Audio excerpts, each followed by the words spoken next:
Aras, Bu Iis, silahkan. Mungkin bisa mengaktifkan videonya sebentar untuk saya ambil gambarnya. Sudah direkod ya.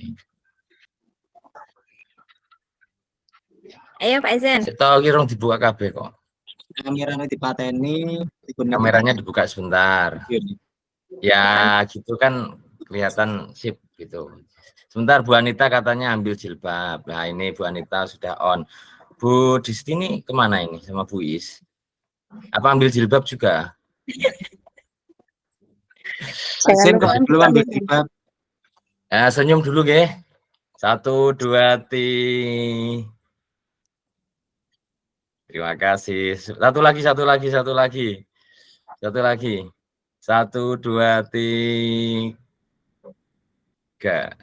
Terima kasih. Nanti saya kirim ke panjenengan.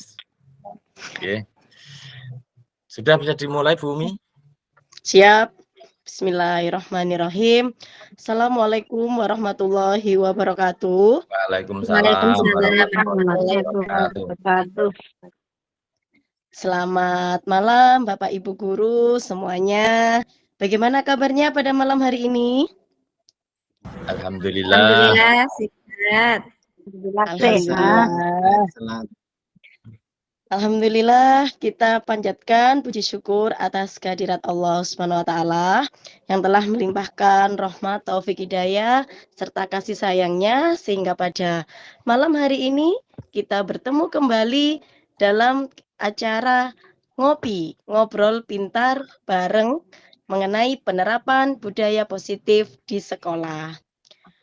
Tentunya kita semua pada malam hari ini sudah perlu ini nggih, sudah banyak asupan energi nggih. Apa mungkin perlu disiapkan cemilan? Monggo kalau menyediakan cemilannya sendiri nggih. Yang kedua, salawat serta salam kita haturkan kepada Nabi besar Muhammad sallallahu alaihi wasallam. Nabi akhir zaman, panutan kita sebagai umat Islam. Bapak Ibu guru hebat, sebelum kita memulai acara ini, mohon izin saya ingin menyampaikan pantun terlebih dahulu nggih. Nanti panjenengan bilang cakep, ngoten. Malam-malam makan ketan. Cakep. Cemilannya kue Oreo. Cakep. Siapa yang menyatakan budaya sebagai dasar pendidikan? Cakep. Tentu saja Ki Hajar Dewantoro. Cakep. Baik Bapak Ibu semuanya, di malam hari ini mohon izin saya memperkenalkan teman saya nggih. Tetapi sebaiknya kalau kita memulai kegiatan sebelum saya memperkenalkan, kita mulai dengan doa terlebih dahulu nggih. Nah, Bapak Ibu di sini adakah yang ingin membantu saya untuk memimpin doa terlebih dahulu? Monggo menggunakan fitur raise hand. Oke, silakan Pak Galuh Kristiawan. Baik, Bapak dan Ibu guru semua, untuk kelancaran kegiatan malam hari ini, mari kita berdoa menurut agama dan kepercayaan masing-masing. Berdoa dipersilakan.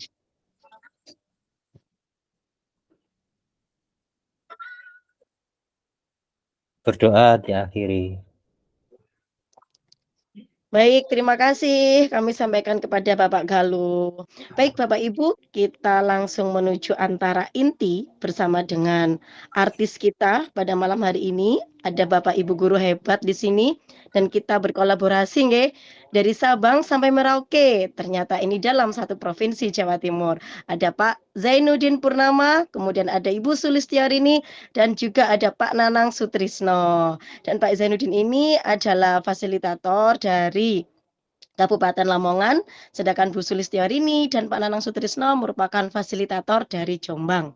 Nah, untuk materi pada malam hari ini, nantinya Bapak Ibu fasilitator ini yang saat ini bertugas sebagai guru penggerak rekognisi, mereka akan mempresentasikan, memaparkan mengenai budaya positif, yaitu ada kebutuhan dasar manusia, ada posisi kontrol, dan ada segitiga restitusi. Nah, Bapak Ibu semua pasti penasaran kan apa sih yang dimaksud itu tadi?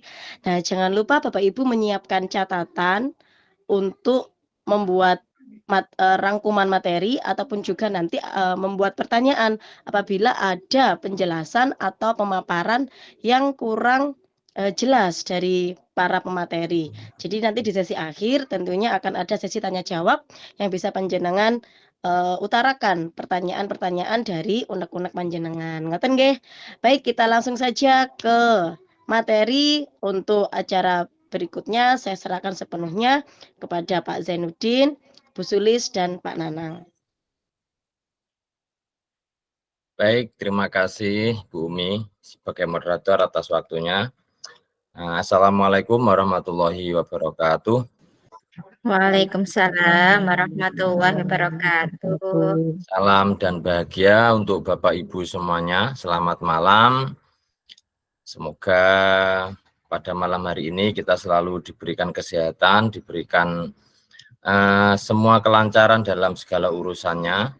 Dan saya ucapkan terima kasih atas kedatangannya untuk Bapak Ibu semuanya menghadiri undangan kami dalam rangka diseminasi budaya positif untuk modul 1.4 calon guru penggerak rekognisi angkatan 11. Baik Bapak Ibu, untuk menyingkat waktu langsung saja akan saya mulai acara kita pada malam hari ini. Izinkan saya untuk share screen Bapak Ibu.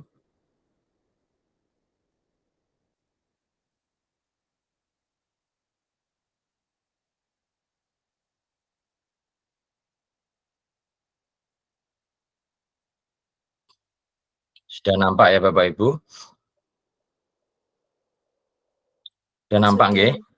Sudah. Terima kasih. Acara pada malam hari ini bisa dikatakan ngobrol pintar, ngobrol bareng penerapan budaya positif di sekolah. Jadi di sini nanti kita akan bahas bersama-sama tentang budaya positif yang akan kita terapkan, yang bisa Anda terapkan di lingkungan sekolah Anda masing-masing dengan tujuan apa yang kurang baik, apa yang kurang benar bisa diperbaiki dan bisa dijadikan untuk lebih baik untuk Bapak Ibu guru sendiri pada khususnya, dan nanti juga bisa diterapkan kepada peserta didik Bapak Ibu semuanya. Baik Bapak Ibu, langsung saja kita ke materi. Diseminasi aksi nyata modul 1.4 budaya positif. Saya Zainuddin Purnomo, calon guru penggerak rekognisi angkatan 11 kelas 8 dari Kabupaten Lamongan. Tadi bersama rekan saya Bu Sulistiorini dan juga Pak Nanang, kita sama-sama sebagai calon guru penggerak rekognisi angkatan 11 dari kelas yang berbeda. Baik Bapak Ibu, langsung saja kita ke materi diseminasi. Jadi di sini diseminasi adalah penyebaran informasi, ide atau pengetahuan kepada khayalak luas. Dalam proses ini bertujuan untuk menyebarkan hasil penelitian, temuan, atau inovasi ke dalam masyarakat umum, baik publikasi, presentasi, maupun aktivitas.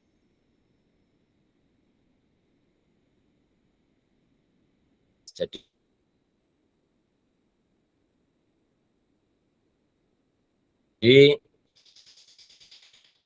diseminasi di sini mempunyai arti seperti itu Bapak Ibu ya, karena kita kemarin ini kita presentasikan kepada Bapak Ibu semuanya yang sudah hadir. Sekali lagi saya ucapkan terima kasih Bapak Ibu. Baik Bapak Ibu, agar panjenengan Bapak Ibu tidak ngantuk, karena ini sebenarnya juga jam-jam istirahat ya Bapak Ibu ya, jam-jam santai, tapi Bapak Ibu masih menyempatkan dan meluangkan waktu untuk hadir. Agar lebih semangat, saya ingin kita ice breaking dulu Bapak Ibu ya.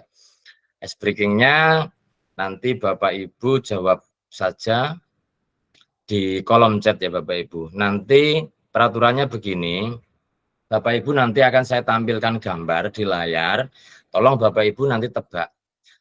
Tebaknya itu di kolom chat saja. Jangan di enter dulu sebelum saya menginstruksikan untuk kirim. Biar apa? Biar nanti kita tahu jawabannya dari masing-masing Bapak Ibu ya. biar tidak sama dan tidak meniru temannya. Jadi Bapak Ibu mempunyai karakter masing-masing seperti itu ya Bapak Ibu. Paham apa yang saya sampaikan? Kalau bisa memahami apa yang saya sampaikan, bisa diketik tombol tombol jempolnya. Berarti Bapak Ibu memahami. Baik, saya lanjutkan. Ini adalah breakingnya seperti ini. Apakah ini? Di sini ada gambar ya Bapak Ibu. Ada gambar hewan tentunya ini. Nah, tolong Bapak Ibu tebak ada berapa banyak hewan yang ada di dalam gambar ini. Silahkan dihitung dan nanti setelah dihitung semua selesai Bapak Ibu silahkan tulis jawabannya di kolom chat, tapi jangan di enter dulu atau jangan dikirim dulu sebelum saya menginstruksikan untuk kirim. Silakan Bapak Ibu dihitung mulai sekarang. Hitung dulu. Nanti kalau Bapak Ibu sudah selesai bisa konfirmasi sudah dan mengetikkan di kolom chat, tapi jangan dikirim dulu. Bapak Ibu harus jeli di sini ya. Ada berapa ini hewannya?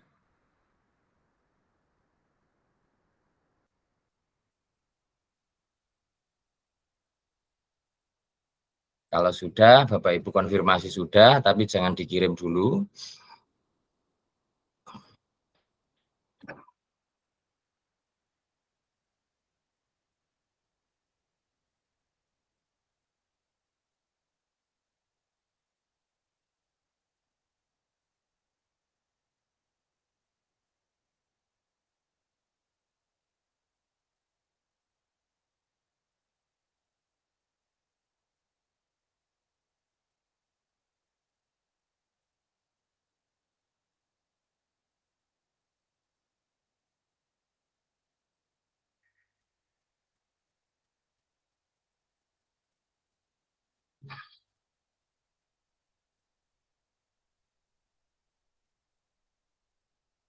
Sudah Bapak Ibu?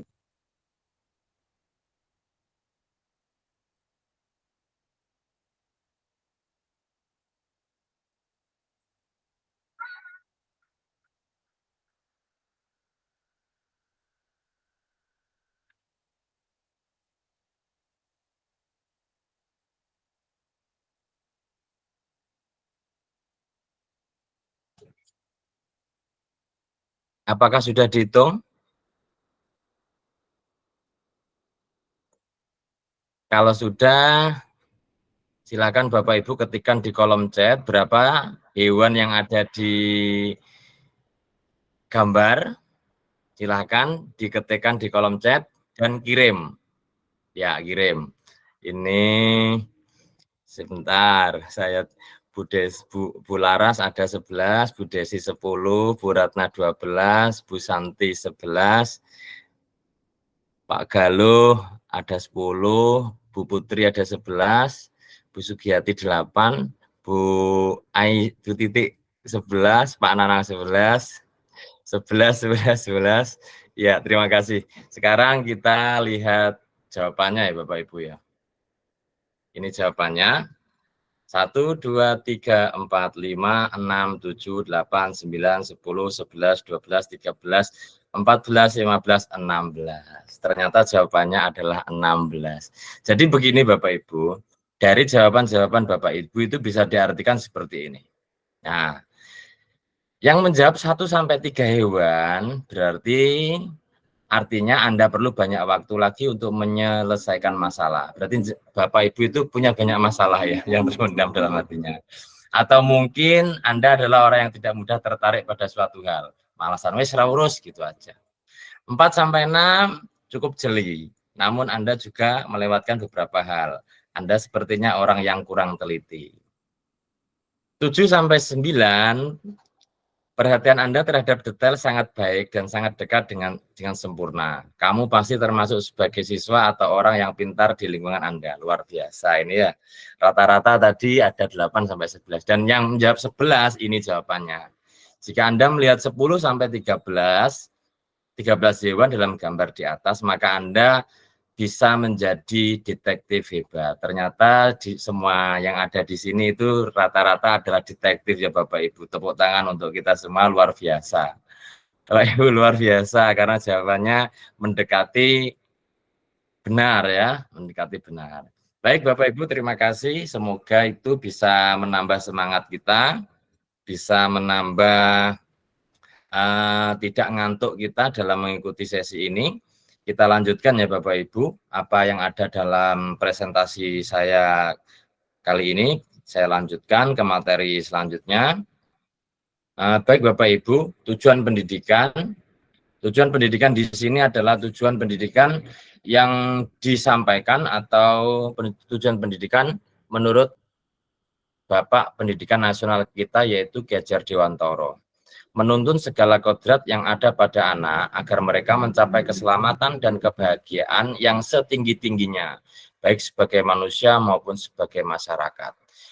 Begini Bapak Ibu, di sini disampaikan kita itu sekarang mengacunya untuk pendidikan kita, tujuan pendidikan dan lain-lain itu berdasarkan filosofi yang diterapkan oleh Bapak Pendidikan kita yaitu Ki Hajar Dewantoro. Karena pendidikan di negara kita, di negara Indonesia kita itu yang sesuai, yang selaras dengan tujuan nasional adalah tujuan pendidikan yang disampaikan oleh Ki Hajar Dewantoro. Tidak menurut ahli dari luar negeri. Karena apa yang ada di luar negeri sana belum tentu bisa diterapkan di dalam negeri Indonesia ini. Seperti itu Bapak Ibu. Kita lanjutkan. Filosofi pendidikan Ki Hajar Dewantoro. Semua anak terlahir dengan bakatnya masing-masing yang unik. Jadi di sini Bapak Ibu, peserta didik kita, anak-anak kita yang ada di sekolah itu mempunyai bakatnya masing-masing. Kita tidak boleh memaksa anak untuk bisa ini, untuk bisa itu, karena memang sejak lahir anak itu mempunyai bakat yang sudah ada pada dirinya masing-masing. Tugas guru menuntun bakat tersebut agar anak tumbuh dengan selamat dan bahagia. Di sini masih perlu kita luruskan ya Bapak Ibu, kebanyakan dari kita sebagai seorang guru, itu kebanyakan masih bersifat menuntut. Anak harus bisa ini, anak harus bisa itu. Padahal, seperti yang di awal, filosofi bahwa anak mempunyai bakat masing-masing. Jadi guru tugasnya menuntun bukan menuntut. Anak harus bisa, tapi anak itu mempunyai kodratnya masing-masing. Guru tinggal menuntun agar anak bisa berkembang dengan baik. Makanya di sini disebutkan tugas guru menuntun bakat agar anak tumbuh dengan selamat dan bahagia. Belum tentu dengan tuntutan kita agar bisa ini, memang anak bisa mungkin, tapi kita dengan tuntutan kita tidak sesuai dengan hati nurani anak tersebut. Nah, itu yang perlu dipertimbangkan ya Bapak Ibu. Selanjutnya, guru ibarat petani, anak ibarat biji jagung. Bapak Ibu bisa bayangkan sendiri, kalau petani menanam jagung, bagaimana merawat jagung dari benih sampai tumbuh jagung dewasa, besar, sampai di situ nanti berbuah jagung. Di situ banyak hal yang dilakukan, mulai menyirami, mulai memberikan pupuk, mulai memberi pestisida agar terhindar dari hama-hama yang menyerang jagung tersebut. Guru juga seperti itu Bapak Ibu. Bagaimana cara guru merawat anak atau peserta didik itu sebaik mungkin. Bagaimana cara guru itu menghindari anak agar anak itu terhindar dari hal-hal yang bersifat negatif. Bisa Bapak Ibu renungkan, bisa Bapak Ibu bayangkan, guru ibarat petani, anak ibarat biji jagung.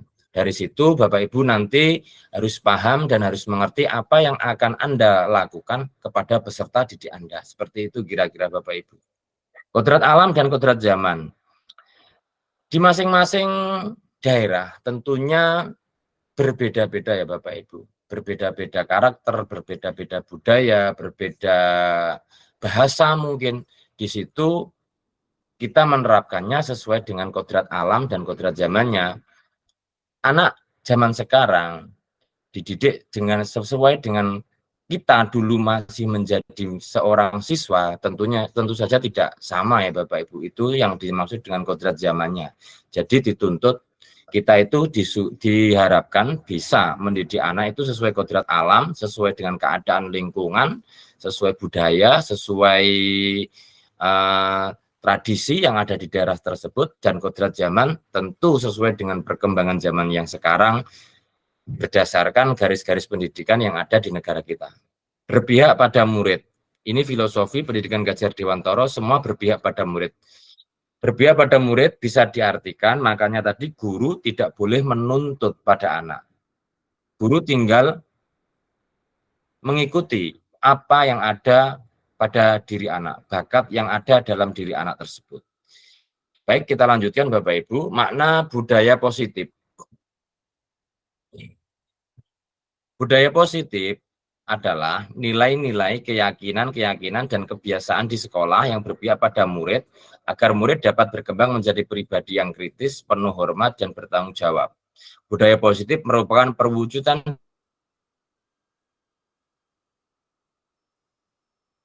dari nilai-nilai atau keyakinan universal yang diterapkan di sekolah. Budaya positif di sekolah. Baik Bapak Ibu, budaya positif. Mungkin di sekolah Bapak Ibu sebenarnya sudah ada budaya positif. Atau mungkin Bapak Ibu yang belum menyadarinya. Setiap hari Senin upacara bendera itu juga merupakan budaya yang positif. Buang sampah pada tempatnya itu juga merupakan budaya positif. Misalnya pagi-pagi Bapak Ibu guru menyambut kedatangan anak itu juga merupakan budaya positif.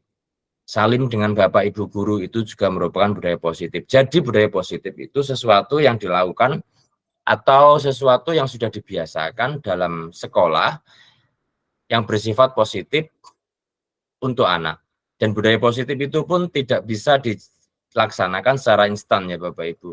Perlu penerapan atau perlu waktu. Mungkin Bapak Ibu gurunya bisa mencontohkan dengan membuang sampah tidak sembarangan atau membuang sampah pada tempatnya itu bisa dilaksanakan pada anak-anak. Jangan menyuruh saja anak-anak bersihkan kelasnya, itu kurang baik. Akan tetapi kalau memang kita memberikan budaya positif pada anak, akan lebih baik Bapak Ibu guru itu memberikan contoh teladan dengan ikut bersama-sama peserta didik atau murid-murid Anda, kita membersihkan kelas, membuang sampah pada tempatnya. Seperti itu kira-kira Bapak Ibu. Kita lanjut.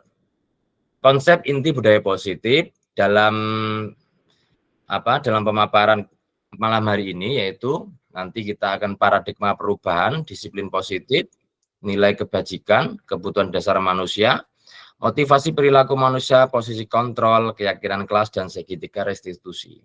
Ini makanan apa ini kok kata-kata seperti ini? Nanti kita bahas satu persatu Bapak Ibu dengan nanti saya sendiri dan nanti ada Bu Sulis dan Pak Nanang ya Bapak Ibu. Apa makna perubahan paradigma?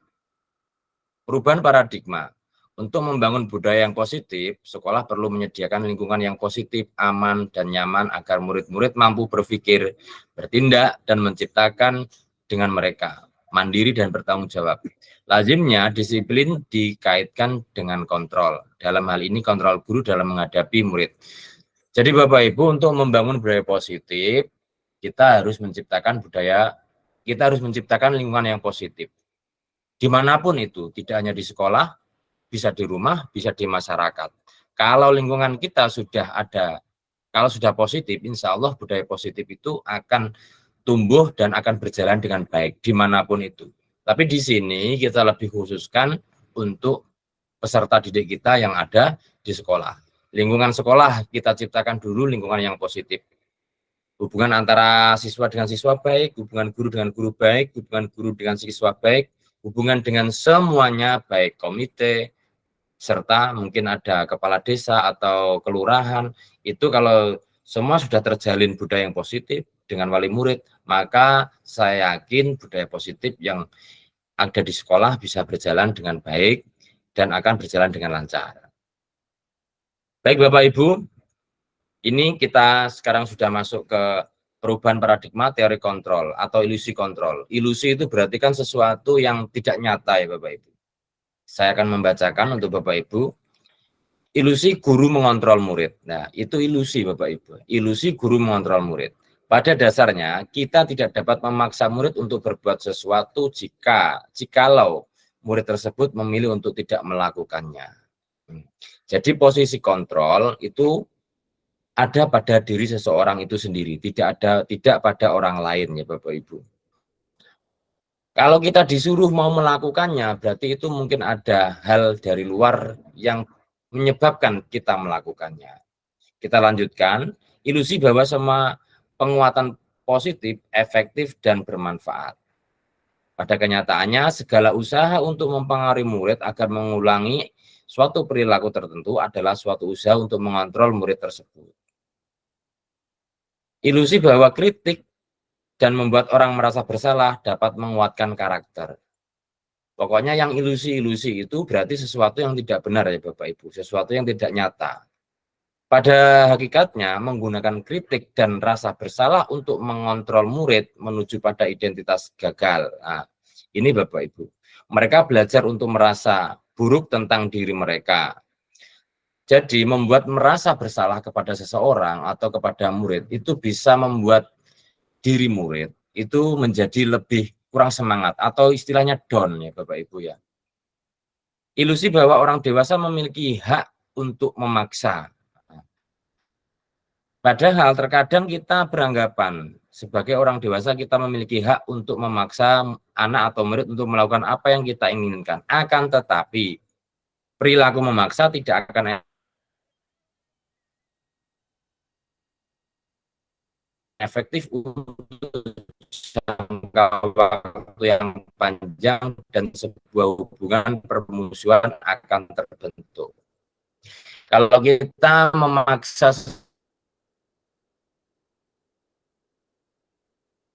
di belakang kita, orang itu pasti tidak akan suka dengan kita. Jadi posisi kontrol itu sebenarnya ada pada yang bisa mengontrol adalah diri kita sendiri. Seperti itu Bapak Ibu. Kita lanjutkan. Perubahan paradigma stimulus respon teori kontrol. Bisakah kita mengontrol seseorang? Kita mencoba mengubah agar orang berpandangan sama dengan kita.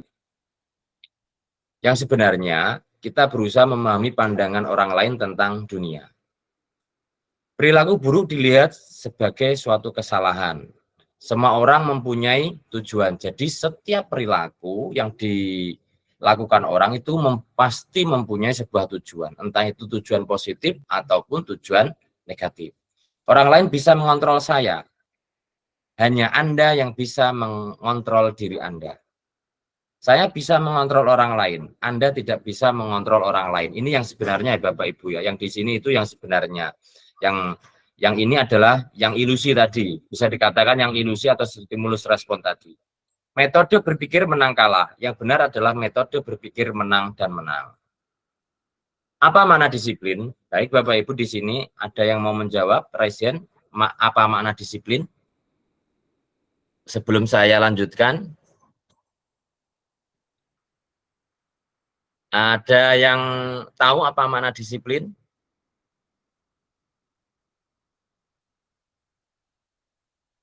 Baik, saya lanjutkan saja kalau begitu.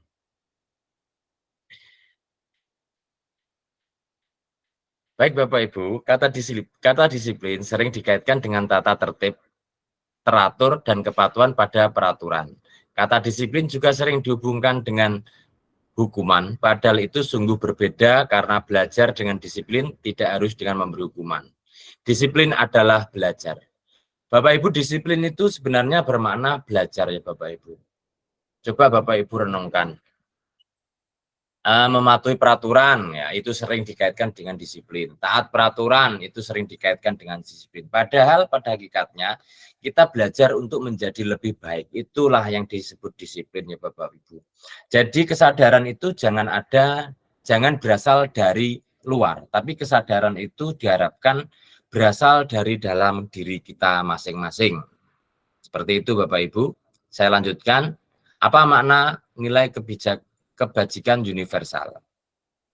Menurut Dr. William Glasser, nilai kebajikan adalah sifat positif manusia yang merupakan tujuan mulia yang ingin dicapai setiap individu. Nilai tersebut bersifat universal dan lintas bahasa, suku bangsa, agama, maupun latar belakang. Setiap perilaku atau perbuatan memiliki suatu tujuan. Itu seperti yang ada di materi atas itu tadi Bapak Ibu, setiap perilaku itu pasti mempunyai suatu tujuan. Kita lanjutkan. Bapak Ibu, karena di sini adzan, saya break sebentar ya. Kita dengarkan adzan dulu.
Terima kasih Bapak Ibu, adanya sudah selesai. Saya lanjutkan pemaparannya.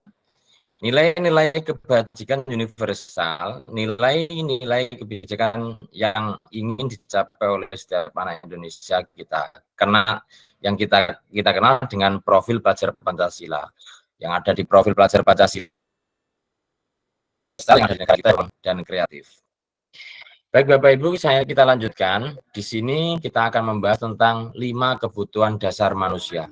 Bapak Ibu perlu dicermati bahwa kita sebagai seorang manusia, Bapak Ibu, mempunyai 5 kebutuhan dasar. Yang pertama ini adalah survival, yaitu kebutuhan untuk bertahan hidup. Yang kedua, cinta kasih atau diterima, perasaan diterima terhadap sesama. Yang ketiga, penguasaan, kebebasan, serta kesenangan. Apa maksudnya dari 5 kebutuhan dasar manusia ini? Mari kita bahas satu persatu Bapak Ibu. Untuk bertahan hidup, kebutuhan bertahan hidup adalah kebutuhan yang bersifat fisiologis. Untuk bertahan hidup, ini berhubungan dengan kebutuhan fisiologis ya Bapak Ibu, yang bisa kita rasakan. Misalnya kesehatan, rumah, makanan, kebutuhan biologis seperti bagian dari proses reproduksi, termasuk kebutuhan untuk tetap bertahan hidup. Ini adalah yang dimaksud kebutuhan dasar, 5 kebutuhan dasar manusia untuk bertahan hidup. Komponen psikologis pada kebutuhan ini meliputi kebutuhan akan perasaan aman. Selanjutnya, kasih sayang. Kebutuhan untuk disayangi dan diterima. Meliputi kebutuhan akan hubungan dan koneksi sosial, kebutuhan untuk memberi dan menerima kasih sayang, dan kebutuhan untuk merasa menjadi bagian dari suatu kelompok. Kebutuhan ini juga meliputi keinginan untuk tetap terhubung dengan orang lain, seperti teman, keluarga, pasangan hidup, teman kerja, binatang peliharaan, dan kelompok di mana kita bergabung. Jadi kalau di sini Bapak Ibu, kalau dikaitkan dengan peserta didik kita, kebutuhan bertahan hidup, jadi semuanya orang, baik dari anak kecil maupun orang dewasa maupun orang tua, semuanya juga ingin bertahan hidup. Kecuali memang kalau takdir menentukan seseorang itu memang harus kembali pada Yang Maha Kuasa. Yang kedua, kasih sayang. Kasih sayang di sini, kasih sayang dan rasa diterima. Nah, seperti yang sudah saya bacakan tadi, seorang murid tentunya, dan seorang anak tentunya juga butuh teman. Butuh keluarga, butuh lingkungan, butuh tempat untuk mengadukan sesuatu. Nah, kita harus memahami hal itu yang ada pada peserta didik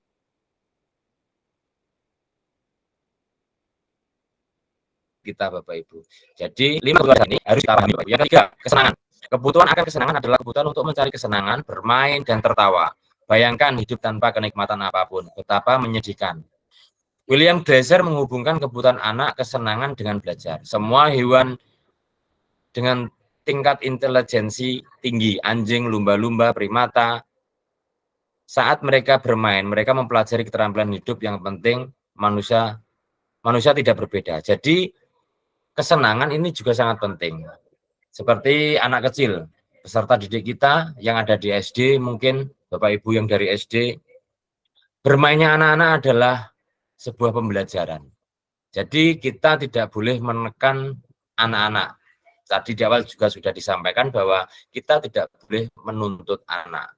Selanjutnya, yang ini adalah penguasaan, Bapak Ibu. Penguasaan dalam arti kebutuhan ini berhubungan dengan kekuatan untuk mencapai sesuatu, menjadi kompeten, menjadi terampil, diakui atas prestasi dan keterampilan kita. Itu penguasaan, Bapak Ibu.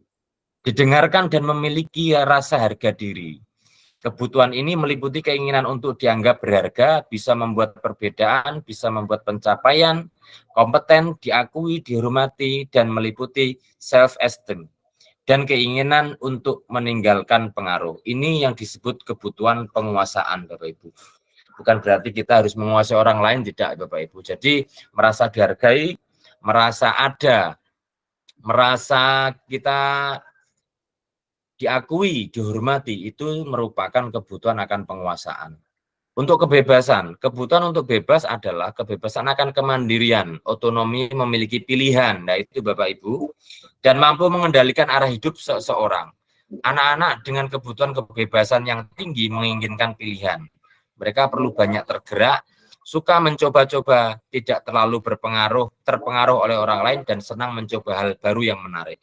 Jadi Bapak Ibu, dalam arti 5 kebutuhan dasar manusia, bertahan hidup, kasih sayang, kesenangan, penguasaan, dan kebebasan, kita harus bisa memahami ini, Bapak Ibu. Kalau kita bisa memahami dari 5 kebutuhan dasar ini, maka kita bisa menentukan kita akan bagaimana terhadap orang lain. Kalau Bapak Ibu memahami 5 kebutuhan dasar ini kepada peserta didik, Bapak Ibu akan bisa menentukan akan saya apakan putra-putri saya yang ada di sekolah, peserta didik saya yang ada di sekolah. Seperti itu Bapak Ibu, ke 5 kebutuhan dasar manusia. Yang selanjutnya, motivasi perilaku manusia. Dari motivasi perilaku manusia, di sini ada motivasi eksternal dan motivasi internal. Bisa Bapak Ibu perhatikan di layarnya. Untuk menghindari ketidaknyamanan atau hukuman. Apa yang akan terjadi apabila saya tidak melakukannya? Ini contoh pertanyaannya Bapak. Itu motivasi eksternal. Untuk mendapatkan imbalan dari orang lain atau institusi, apa yang akan saya dapatkan apabila saya melakukannya? Ini juga motivasi eksternal. Yang selanjutnya, untuk menghargai diri sendiri menjadi insan sesuai harapan kita. Saya akan menjadi apa? Orang seperti apa apabila saya melakukannya? Itu motivasi internal atau tujuan disiplin positif yang kita pelajari malam ini, Bapak Ibu ya. Bapak Ibu renungkan motivasi eksternal atau contoh untuk menghindari hukuman. Itu sebaiknya mulai saat ini mari kita buang jauh-jauh.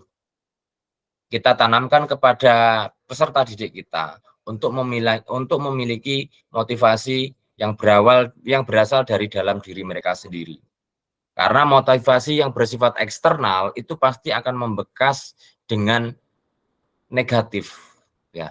Dan efek yang akan diperoleh jangka panjangnya itu sangat buruk. Pemberian hadiah ini, yang kedua ini misalnya untuk mendapatkan imbalan, itu akan mendatangkan efek yang negatif untuk jangka panjangnya, Bapak Ibu.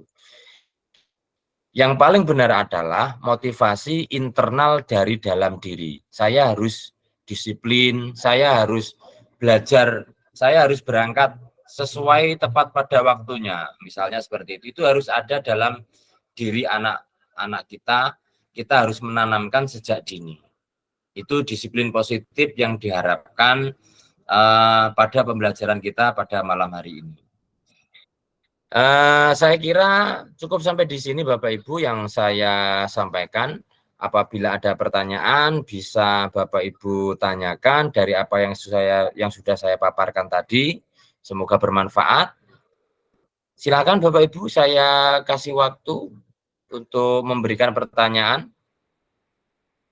Kalau tidak ada, saya serahkan untuk materi selanjutnya kepada rekan saya, yaitu Bu Sulistiorini. Langsung atau ada pertanyaan dulu? Langsung saja Bu Sulis. Oke Pak, langsung saja. Kelihatannya teman-teman sudah memahami apa yang disampaikan oleh Pak Zen tadi. Terima kasih. Saya stop screen dulu. Kita beri aplaus yang meriah untuk teman kita, Pak Zainuddin Purnama dari fasilitator dari Lamongan. Alhamdulillah Bapak Ibu, hari ini kita bisa berkolaborasi tidak hanya di Kabupaten Jombang, tapi yang hadir di ruang virtual malam hari ini ada yang berasal dari Lamongan, kemudian dari Kediri, Bu Irma, selamat datang. Kemudian juga yang ada di Jombang, ini ada Pak Galuh, Pak Bu Pipri. Ada dari Pak Madura, Tito. Bu. Ada dari Bangkalan. Ada yang dari Bu Desi, ya, Bu Desi. Oke, wah kita berasal dari berbagai daerah, nggih. Alhamdulillah. Nah, Bapak Ibu menarik sekali nggih tadi yang disampaikan oleh Pak Zainuddin tentang budaya positif. Sekali lagi, sebelum saya memaparkan 5 posisi kontrol guru, apakah Bapak Ibu tidak ada pertanyaan yang ingin disampaikan terkait dengan materi yang sudah dipaparkan oleh Pak Zainuddin Purnomo?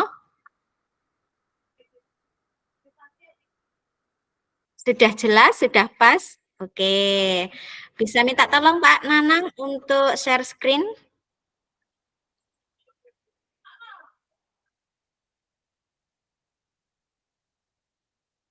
Oke, Bapak Ibu sambil menunggu bisa dimakan cemilan yang sudah disiapkan atau kopi yang sudah disiapkan, silahkan.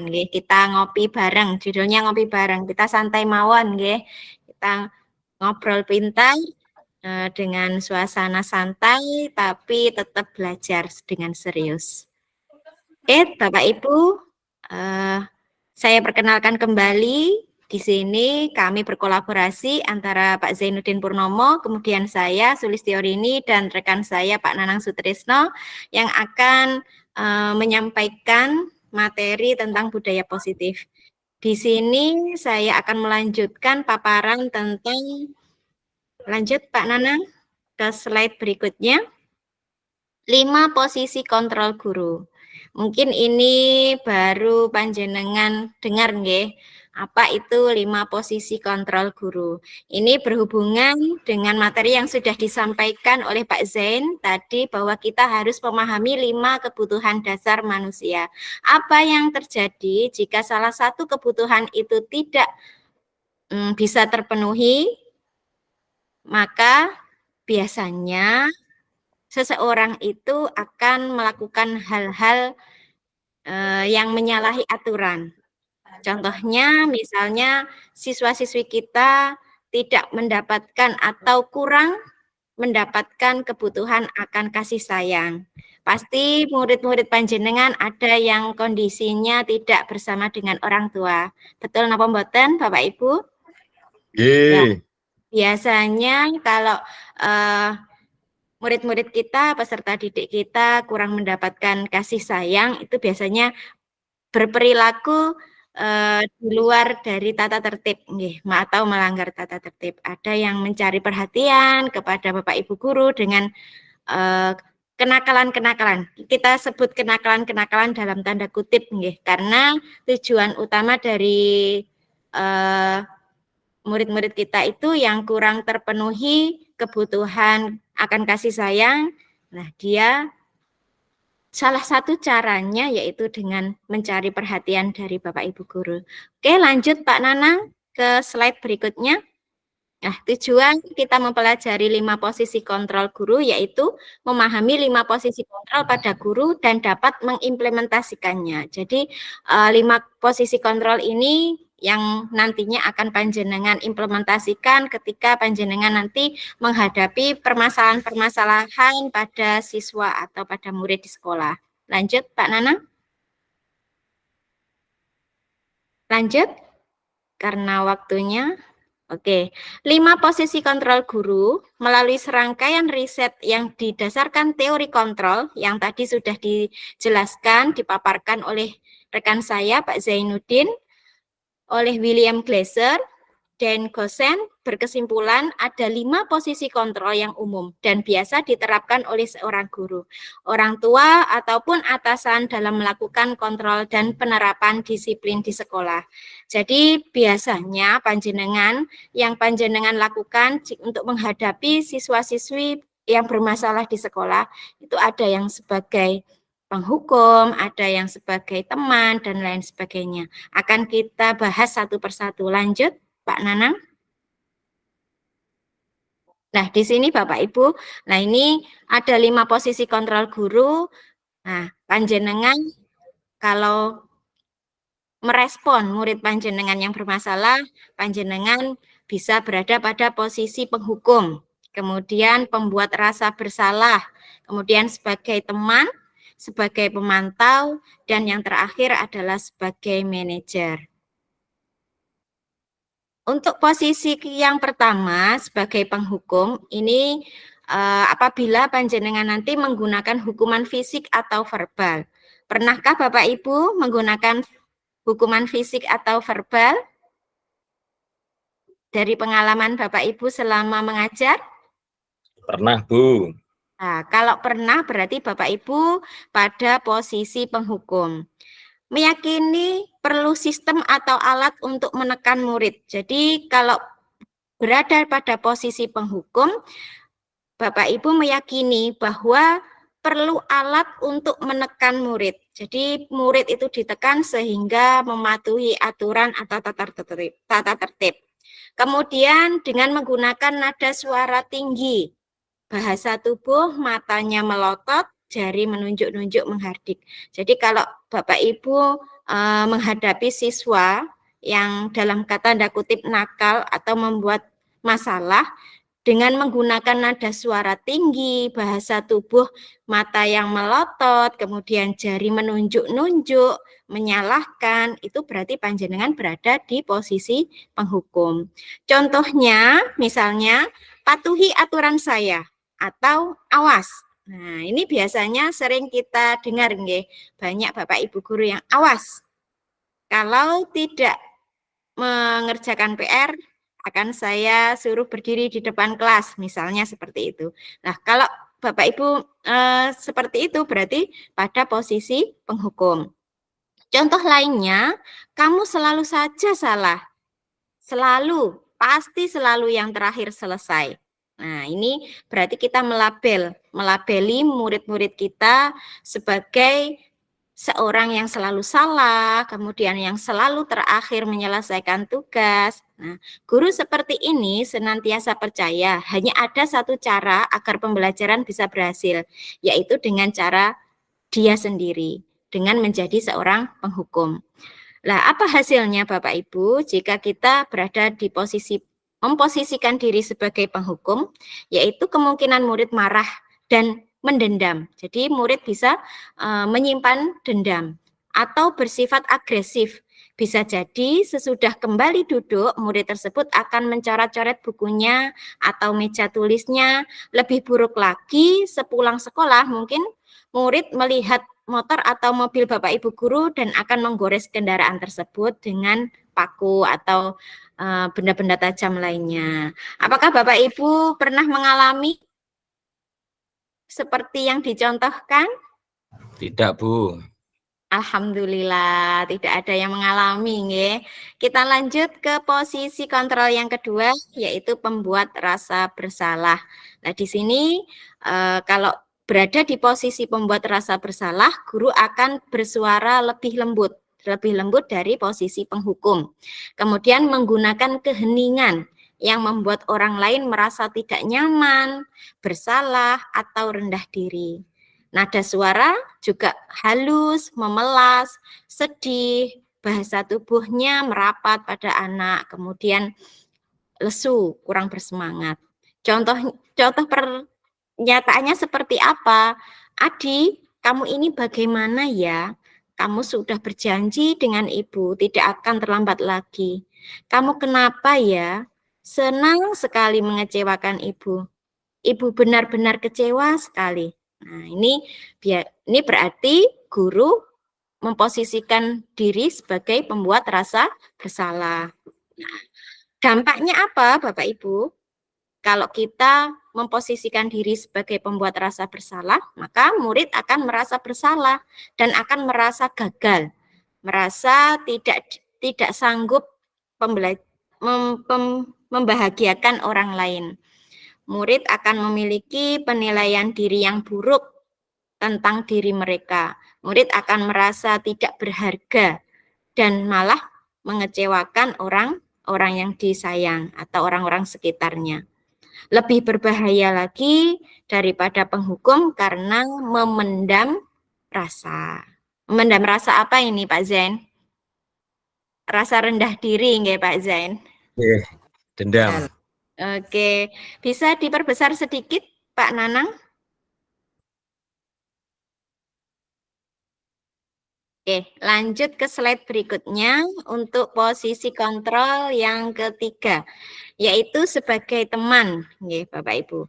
Nah, bagaimana kalau guru itu memposisikan diri sebagai teman, dia tidak akan menyakiti murid, namun akan tetap berupaya mengontrol murid, mulai persuasi atau membujuk, kemudian posisi teman pada guru bisa negatif maupun positif. Dan di sini murid hanya akan bertindak untuk guru tertentu dan tidak untuk guru yang lainnya. Nada suaranya ramah, akrab, dan bercanda. Bahasa tubuhnya merapat pada murid, mata, dan senyum yang jenaka. Biasanya diselingi dengan humor. Nah, karena posisinya adalah sebagai teman. Contohnya seperti apa? Ayo bantulah demi Bapak ya. Ayo ingat, tidak bantuan Bapak selama ini. Ya sudah, kali ini tidak apa-apa. Nanti Ibu bantu bereskan. Nah, ini Bapak Ibu memposisikan sebagai teman. Dampaknya apa Bapak Ibu? Nah, di sini murid akan merasa senang dan akrab dengan guru. Ini termasuk dampak yang positif. Hanya saja di sisi negatif murid menjadi tergantung. Nah, ini ada hubungannya tadi. Murid akan tergantung dengan guru tersebut. Tapi apabila berhadapan dengan guru yang lain, dia tidak akan nyaman. Karena ingin selalu diposisikan sebagai teman. Bila ada masalah, dia merasa bisa mengandalkan guru tersebut untuk membantunya. Padahal sesuai dengan yang disampaikan oleh Pak Zen tadi bahwa motivasi internal itu sangat penting daripada motivasi eksternal. Kalau berada di posisi sebagai teman, maka murid akan mengandalkan guru tersebut. Mengandalkan hanya guru tersebut saja yang akan bisa menyelesaikan permasalahannya atau membantunya. Oke, lanjut Pak Nanang di slide berikutnya. Nah, ini bisa diperbesar sedikit. Untuk posisi yang keempat, ini adalah sebagai pemantau. Kalau guru berada di posisi sebagai pemantau, dia akan bertanggung jawab atas perilaku orang-orang yang kita awasi sesuai aturan. Seorang pemantau sangat mengandalkan perhitungan, catatan, data yang dapat digunakan sebagai bukti atas perilaku seseorang. Bagaimana dengan nada suara, dengan mimik mukanya? Nada suaranya datar, bahasa tubuhnya formal. Jadi di sini perbandingannya dengan teman tadi, dia tidak ada rasa humoris atau lucu, kemudian tidak ada bahasa tubuh yang merapat ke anak yang identik dengan teman, itu tidak ada Bapak Ibu. Kalau sebagai pemantau, dia akan membawa bukti-bukti, membawa catatan-catatan, membawa data-data, dan berbicara berdasarkan data ataupun catatan yang dia peroleh. Contoh dari pernyataan yang disampaikan guru jika berada di posisi pemantau, peraturannya apa? Apa yang telah kamu lakukan? Sanksi atau konsekuensinya seperti apa? Nah, ini masih dikaitkan dengan peraturan-peraturan. Dengan bahasa tubuh yang lebih formal. Dia tidak akan bercanda, dia tidak akan melucu kepada murid, tapi masih mengingatkan apa peraturan kita, apa konsekuensinya jika murid tidak mematuhi atau melanggar peraturan tersebut. Dampaknya apa, Bapak Ibu? Dampaknya murid memahami konsekuensi yang harus dijalankan karena telah melanggar salah satu peraturan sekolah. Siswa tidak nyaman jika harus menjalankan hukuman. Kenapa? Karena dia akan merasa terpaksa. Motivasinya lagi-lagi berasal dari luar atau eksternal. Dia akan melakukan itu karena dia ingin menghindari hukuman, tidak ingin dihukum. Oke, lanjut ke slide berikutnya. Nah, di posisi terakhir yaitu ada manajer. Di posisi ini, guru berbuat sesuatu bersama dengan murid, mempersilahkan murid mempertanggungjawabkan perilakunya, mendukung murid agar dapat menemukan solusi atas permasalahannya sendiri. Jadi di sini tidak hanya diingatkan tentang peraturannya apa, konsekuensinya seperti apa jika melanggar, tetapi guru juga mendukung murid untuk menemukan solusi atas permasalahannya sendiri. Solusinya berasal dari mana, Bapak Ibu? Solusinya berasal dari murid, bukan dari Bapak Ibu guru. Bapak Ibu guru di sini hanya memantik murid agar nanti dia mampu menemukan solusi atas permasalahannya sendiri. Kemudian di posisi manajer, seseorang telah memiliki keterampilan di posisi teman maupun pemantau. Dan dengan demikian bisa jadi di waktu-waktu tertentu kembali kepada kedua posisi tersebut apabila diperlukan. Namun, bila kita menginginkan murid-murid kita menjadi manusia yang merdeka, mandiri dan bertanggung jawab, maka kita perlu mengacu pada restitusi yang dapat menjadikan murid kita seorang manajer bagi dirinya sendiri. Kita kembali lagi ke kata merdeka. Merdeka di sini Bapak Ibu bukan berarti murid itu kita bebaskan, tetapi arti dari merdeka di sini yaitu murid kita bisa mengatur dirinya sendiri. Tidak lagi diperintah, tapi dia bisa memerintah dirinya sendiri. Dia bisa mengelola dirinya sendiri. Dia bisa menjadi seorang manajer bagi dirinya sendiri. Di posisi manajer ini, murid diajak untuk menganalisis kebutuhan dirinya. Jadi di sini kita tidak melabel siswa, tidak menyalahkan siswa, tapi kita berusaha menganalisis kebutuhan-kebutuhan apa yang diperlukan, yang belum dipenuhi oleh murid kita, maupun kebutuhan orang lain. Di sini penekanannya bukan pada kemampuan membuat konsekuensi, namun dapat berkolaborasi dengan murid bagaimana memperbaiki kesalahan yang ada. Sehingga di sini kita tidak menyalahkan, kita tidak menjudge pada murid apabila melakukan kesalahan. Kalau kita memposisikan diri kita membuat rasa bersalah, kemungkinan murid-murid kita akan menjadi minder. Nah, di sini kalau kita berada di posisi manajer, kita akan bersama-sama berkolaborasi dengan murid untuk memperbaiki kesalahannya. Jadi murid tidak akan minder lagi. Nah, di sini bahasa tubuhnya bagaimana? Dengan menggunakan nada suara yang tulus, bahasa tubuh yang tidak kaku, dan mendekat ke murid. Apakah terlalu cepat, Bapak Ibu, penjelasannya? Tidak. Dari tadi yang jawab Pak Zain Tidak. saja. Yang lainnya, Tidak apa-apa, mewakili Bu, mewakili semuanya. Bu. Mantap, Bonan. Lanjut. Oke, lanjut nggih. Nah, di sini kalau kita memposisikan diri sebagai manajer itu seperti apa contohnya? Nah, ini Bapak Ibu, kita tidak lagi ke peraturan-peraturan tapi kita ke keyakinan. Kita ke nilai-nilai kebajikan universal yang kita yakini di kelas. Jadi, kita perlu untuk membentuk keyakinan kelas. Nah, di sini keyakinan kelas mengacu kepada nilai-nilai kebajikan universal, yaitu termasuk di 6 dimensi profil pelajar Pancasila. Di sini pernyataan kalau kita berada di posisi manajer, apa yang kita yakini?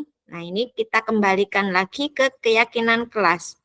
Kemudian, apakah kamu meyakininya? Jika kamu meyakininya, apakah kamu bersedia memperbaikinya? Jika kamu memperbaiki ini, hal ini menunjukkan apa tentang dirimu? Apa rencana kamu untuk memperbaiki hal ini? Jadi di sini kita lebih ke memantik siswa agar lebih bisa mencari solusi dari permasalahan yang dia hadapi. Kemudian tugas dari seorang manajer yaitu bukan untuk mengatur perilaku seseorang, tetapi membimbing murid untuk dapat mengatur dirinya sendiri. Kembali lagi, motivasi paling efektif adalah motivasi yang berasal dari internal atau dalam diri seseorang. Jadi kalaupun kita berusaha mengontrol, berusaha untuk memaksa, dengan memposisikan diri sebagai penghukum, itu tidak akan efektif. Kenapa? Karena dampak-dampak yang sudah saya paparkan tadi. Kemudian seorang manajer bukannya memisahkan murid dari kelompoknya, tetapi mengembalikan murid tersebut ke kelompoknya dengan lebih baik dan kuat. Bagaimana bisa lebih baik dan kuat? Dengan cara memperbaiki perilaku yang salah. Jadi di sini kita tidak menyalahkan atau menjudge murid, tetapi kita mengembalikan dia ke posisi yang lebih baik. Biasanya kalau anak yang sudah dilabeli, oh kamu pembuat onar, oh kamu biang masalah, biang di kelas ini. Nah, dia akan merasa melabeli dirinya, oh aku ini anak yang bermasalah, oh aku ini anak yang nakal. Jadi dia tidak akan bernilai sama dengan teman-teman yang lain. Nah, kemungkinan paling berbahaya dia akan merasa rendah diri dari teman-temannya yang lain. Nah, di posisi manajer ini kita berusaha agar dia itu mengembalikan lagi posisinya di kelompoknya. Kemudian bisa jadi dalam praktik penerapan disiplin sehari-hari kita akan kembali ke posisi teman atau pemantau. Karena murid yang kita tangani belum siap diajak berdiskusi atau diundang melakukan restitusi. Namun perlu disadari bahwa tujuan akhir dari 5 posisi kontrol seorang guru adalah pencapaian posisi manajer. Di mana posisi inilah murid dapat menjadi pribadi yang mandiri, merdeka dan bertanggung jawab atas segala perilaku dan sikapnya yang pada akhirnya dapat menciptakan lingkungan yang positif, nyaman, dan aman. Nah, ini tugas kita bersama sehingga nanti kita bisa membimbing, kita bisa mendampingi murid-murid kita untuk mencapai posisi manajer. Dari sini Bapak Ibu, sudah selesai, sudah terima kasih. Slide terakhir. Oh, masih ada waktu 5 menit. Saya persilahkan Bapak Ibu untuk mungkin kita diskusi, sharing-sharing, mungkin ada permasalahan di sekolah yang bisa kita diskusikan bersama, atau mungkin ada penjelasan dari saya tentang 5 posisi kontrol yang perlu dikuatkan kembali. Silahkan.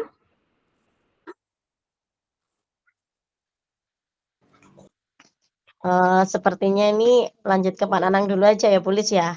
Nanti mungkin di sesi akhir Bapak Ibu yang lain bisa menanyakan ke pemateri, entah itu nanti ke Pak Zainuddin atau ke Bulis atau ke Pak Nanang. Kayaknya ini semuanya ini, wah ini materi baru ini ya. Trifon, lanjut ke Pak Nanang dulu. Oke, siap Ya. Bu Umi. Oke, silakan Pak Nanang. Oke, terima kasih Bapak Ibu. Assalamualaikum warahmatullahi wabarakatuh. Perkenalkan, saya Nana Sutrisno dari JGP Rekognisi Angkatan 11 dari Kabupaten Jombang. Salam Bojonegoro, Kediri, Bangkalan, dan Jombang juga. Terima kasih Bapak Ibu. Saya tidak akan lama, ini sedikit saja melanjutkan dari yang telah disampaikan dari Bu Sulis tadi. Jadi untuk materi saya tentang segitiga restitusi, bagaimana cara kita menangani anak-anak yang melakukan kesalahan. Jadi ini Bapak Ibu, segitiga restitusi, tidak terlalu banyak ini. Pengertian restitusi sendiri yaitu proses menciptakan kondisi bagi murid untuk memperbaiki kesalahan mereka sehingga mereka bisa kembali pada kelompok mereka dengan karakter yang lebih kuat. Jadi ini berkaitan atau berkesinambungan dengan yang disampaikan Bu Sulis, guru sebagai manajer. Jadi mengembalikan kepada kelompok mereka biar mereka tidak dikucilkan. Caranya bagaimana? Nah, ini nanti ada cara-caranya, ada tahapannya. Jadi tahapan segitiga restitusi itu Bapak Ibu, yang pertama adalah menstabilkan identitas, kemudian validasi kebutuhan, dan yang ketiga adalah menanyakan keyakinan.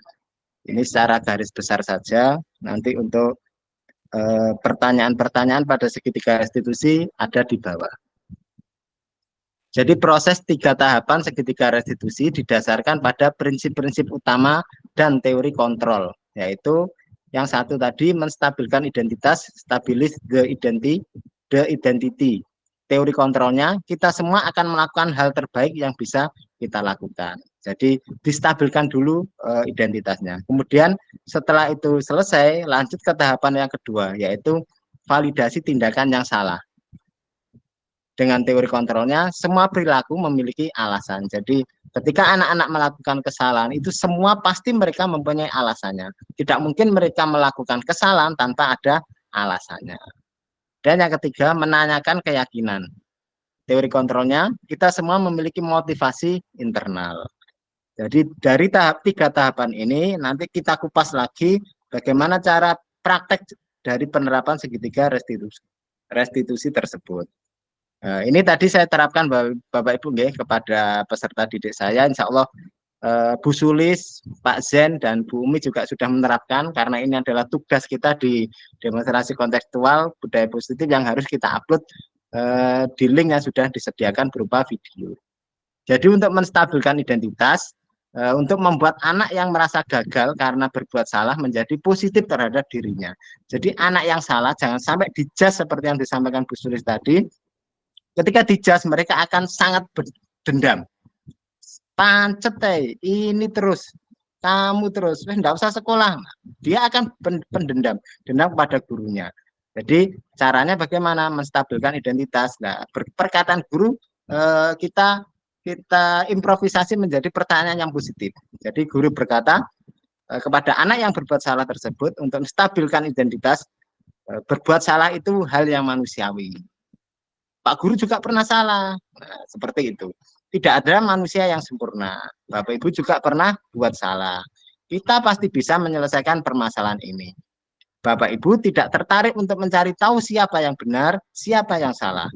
Bapak Ibu lebih tertarik untuk menyelesaikan masalah. Jadi ketika ada masalah tersebut, pertengkaran atau masalah apa saja, gunakan kata-kata ini untuk menstabilkan identitas, biar emosi mereka yang memuncak-muncak menjadi stabil. Kalau kamu menyalahkan dirimu sendiri terus-menerus, apakah kamu bersikap baik pada dirimu sendiri? Ketika mereka sudah merasa bersalah, maka distabilkan identitasnya. Kemudian langkah yang kedua adalah validasi kebutuhan. Saya besarkan dulu. Yaitu membantu murid mengenali basic kebutuhan dasar yang ingin dipenuhi ketika melakukan kesalahan itu. Pada dasarnya setiap tindakan manusia tujuannya adalah memenuhi kebutuhan dasar. Seperti yang disampaikan Pak Zen tadi, ada beberapa kebutuhan dasar manusia. Apakah itu penguasaan, kebebasan, kasih sayang, dan rasa diterima, kesenangan, atau bertahan hidup. Jadi materi ini berkesinambungan Bapak Ibu ya, dari materi pertama, kedua, dan yang ketiga ini.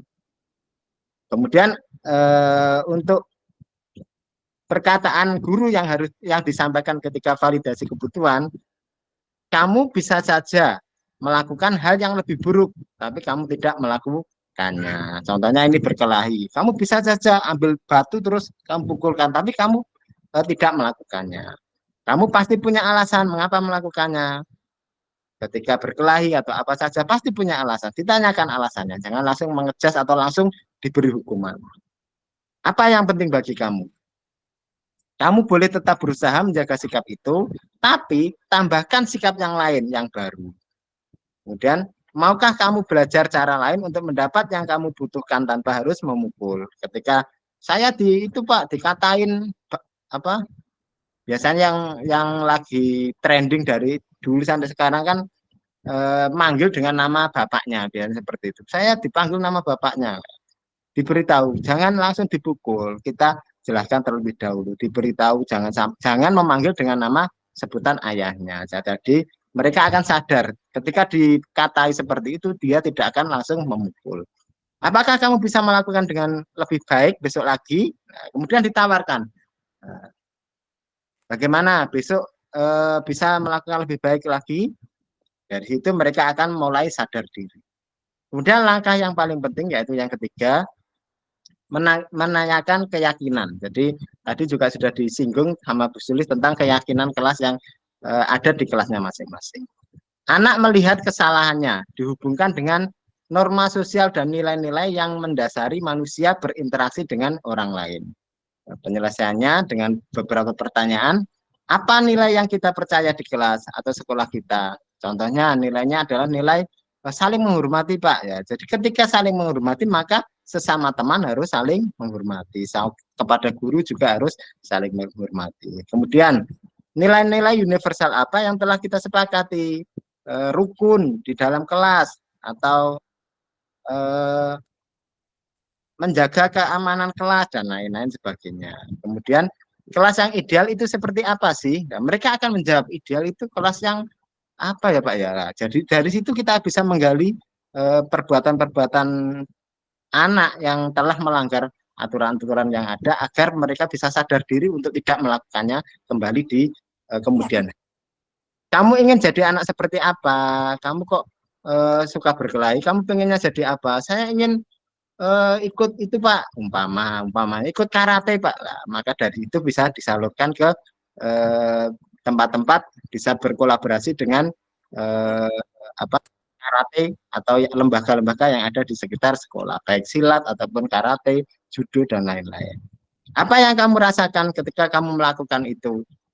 Kamu menjadi orang yang seperti apa? Kadang ketika ditanya seperti itu, mereka akan merasa lega. Saya lega Pak setelah memukul dia lah. Dari situ mulai menanamkan keyakinan kelas. Tadi di kelas sudah ada keyakinan kelas bahwa sesama teman harus saling menghormati. Maka perbuatan itu setidaknya besok-besok apakah kamu ulangi lagi? Lah dari situ mereka akan menjawab tidak Pak, karena teman adalah keluarga yang ada di sekolah. Seperti itu Bapak Ibu nggih. Kemudian intervensi 30 detik. Jadi ini ada pertanyaan-pertanyaan maraton bisa disampaikan kepada anak didik yang merasa melakukan kesalahan. Intervensi ini bisa membantu murid kembali ke tujuan semula dengan cukup singkat dan dengan cara non-konfrontatif. Pertanyaan-pertanyaan yang diajukan biasanya dikemukakan oleh seorang pemantau dan manajer. Apakah kamu ingin berbuat lebih baik? Apakah saat ini kamu sedang menjadi orang yang sedang kamu inginkan? Nah, dari situ mereka akan introspeksi diri. Apakah kamu bisa mengubah kegiatan atau perilaku kamu saat ini menjadi sikap yang lebih membantu? Apakah wajar membuat kesalahan? Bisakah kita memperbaikinya? Apa yang kamu lakukan saat ini sesuai? Kapan kamu siap untuk mulai? Peraturannya apa? Nah, banyak sekali Bapak Ibu pertanyaan-pertanyaan yang bisa membuat anak-anak menjadi stabil. Sepertinya kamu punya masalah, saya bisa bantu apa? Saat ini kamu seharusnya berbuat apa? Apa yang bisa saya bantu agar kamu bisa melakukannya? Apakah saya bisa bantu kamu agar dapat segera mulai? Apakah tugas kamu saat ini? Bagaimana kamu ingin diperlakukan pada kegiatan ini? Bisakah kamu melakukannya?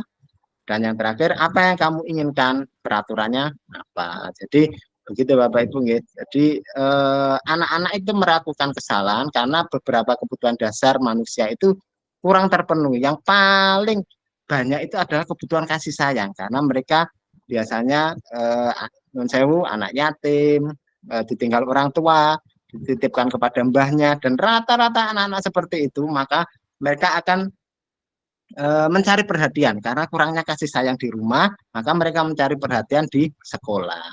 Maka dari itu Bapak Ibu guru, ketika ada anak-anaknya seperti itu, lakukanlah penerapan segitiga restitusi ini. Maka Bapak Ibu bisa tahu langkah-langkah apa yang harus jenengan lakukan kepada anak-anak yang bermasalah tadi tanpa harus menghukum, karena guru bukan penghukum tapi lebih ke teman ataupun sebagai manajerial. Mungkin itu saja Bapak Ibu, terima kasih, kurang lebihnya saya minta maaf yang sebesar-besarnya. Saya akhiri, Assalamualaikum warahmatullahi wabarakatuh. Saya kembalikan ke moderator. Waalaikumsalam warahmatullahi wabarakatuh. Masih belum berakhir ya Pak Nanang ya. Baik Bapak Ibu, sekarang masih ada waktu kurang lebih sekitar 15 menit nggih. Monggo siapa yang ingin menanyakan tentang budaya positif tadi yang sudah dipresentasikan oleh Bapak Ibu guru hebat. Ada 6 materi yang cukup renyah nggih. Ada disiplin positif, kemudian nilai-nilai kebajikan universal, kemudian tadi juga ada yang menyampaikan mengenai teori motivasi, hukuman dan restitusi, kemudian ada keyakinan kelas, nah ada kebutuhan dasar manusia, kemudian ada 5 posisi kontrol guru, sampai terakhir tadi yaitu mengenai segitiga restitusi. Nah Bapak Ibu, monggo saya buka sesi pertanyaan, mungkin ada 2 terlebih dahulu nggih yang bertanya. Penjenengan bisa menggunakan fitur raise hand atau menuliskan di kolom chatnya. Monggo Bapak Ibu. Dari Jombang ada teman-temannya Bu Sulis, teman-temannya Pak Nanang dari Lamongan, Bapak Ibu hebat juga dari Lamongan, dari Kediri, dan juga dari Sumeneb. Monggo Bapak Ibu, siapa yang ingin bertanya terlebih dahulu mengenai materi budaya positif ini? Saya persilahkan.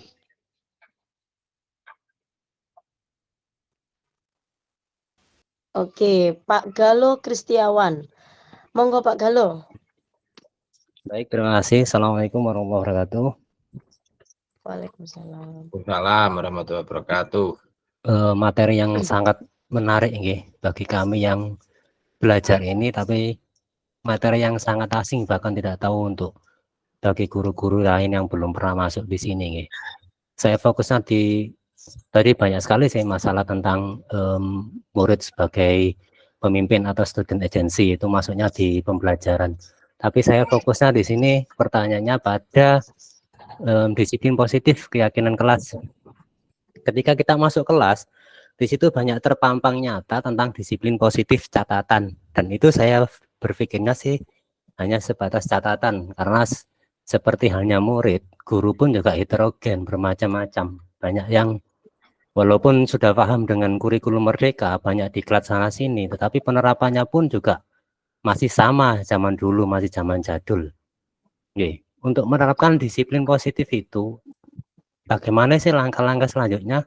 Karena di sekolah ada kombel pun juga nggak aktif, hanya sebatas sekolah saya punya kombel, seperti itu saja. Terus guru-guru pun juga tidak semuanya ikut impact dan lain sebagainya.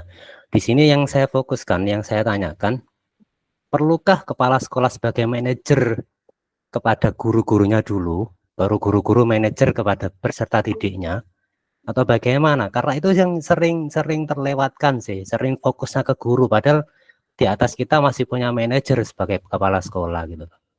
Jadi nanti saran-sarannya bagaimana, Bu Suli juga sebagai kepala sekolah, pengalamannya bagaimana, apakah kita perlu dimanajeri oleh kepala sekolah dahulu untuk menyelesaikan masalah-masalah ini karena masalah klasik. Ya, karena kita tidak terlepas dari reward dan punishment, selalu ada punishment dalam dunia pendidikan itu, selalu ada command style, tidak lepas dari sistem komando dan lain-lain.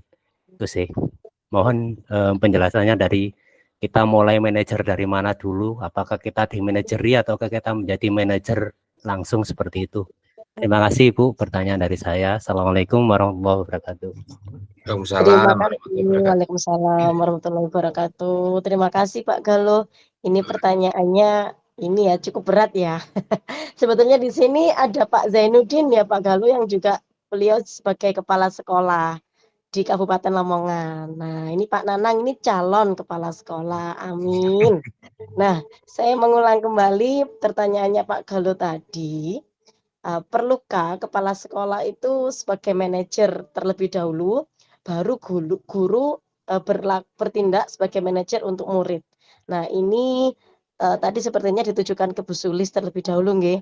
Nah, monggo Bu Sulis untuk menyampaikan pendapatnya, nanti disambung oleh Pak Zen dan juga Pak Nanang. Monggo. Terima kasih Bu Umi. Luar biasa sekali pertanyaan dari Pak Galuh Kristiawan. Kalau istilahnya Bu Umi itu renyah sekali gitu nggih pertanyaannya.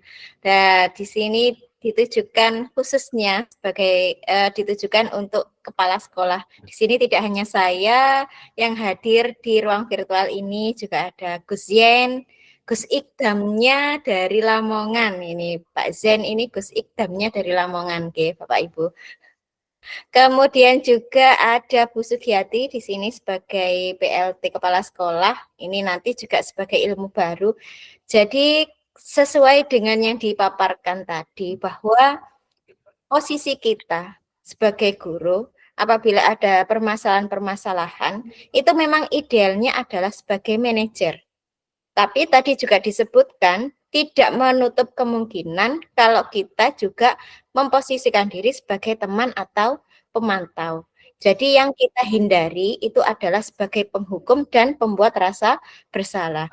Yang kita tuju di ujungnya itu memang manajer, tetapi dalam prosesnya nanti kita bisa kembali ke posisi teman maupun ke pemantau. Lah yang ditanyakan oleh Pak Galuh tadi lah, di sini kan tidak hanya murid yang ada di sekolah. Kalau Bapak Ibu gurunya kan juga heterogen. Apakah perlu kalau kepala sekolah itu juga memanage gitu nggih? Apakah perlu ada treatment juga kepada Bapak Ibu guru? Kalau menurut saya pengalaman sebagai kepala sekolah, nah ini ada hubungannya juga dengan Kombel. Nah, ini perlu kita manfaatkan aset-aset yang ada di sekolah seperti Kombel atau apa untuk menularkan ilmu-ilmu baru. Mereka tidak menerapkan kan karena belum mengetahui. Nggih, kalau belum mengetahui bagaimana kita bisa mengajak mereka untuk bisa memanage atau berada di posisi manajer, tidak akan mungkin nggih Bapak Ibu. Jadi dalam prosesnya itu kita perlu menularkan dulu ilmunya, paradigma berpikirnya itu perlu kita tularkan. Dan ini juga tidak mudah nggih untuk mengajak untuk belajar bersama, ngopi bareng atau ngobrol pintar bareng bersama Bapak Ibu guru yang lain. Tapi perlu kembali lagi motivasi yang paling efektif itu adalah motivasi dari internal. Kalau kita berusaha persuasif, membujuk, kemudian mengajak, itu kan masih dimotivasi eksternal. Jadi kita harus berusaha menumbuhkan motivasi internal dulu. Dengan apa? Ya dengan selalu mengajak. Kita tidak boleh berputus asa. Walaupun gak digape nggih. Kalau bahasanya Jombang itu gak digape. Wis dikandani, sudah diberitahu, sudah diajak, ayo ikut Kombel, ayo ikut belajar ini.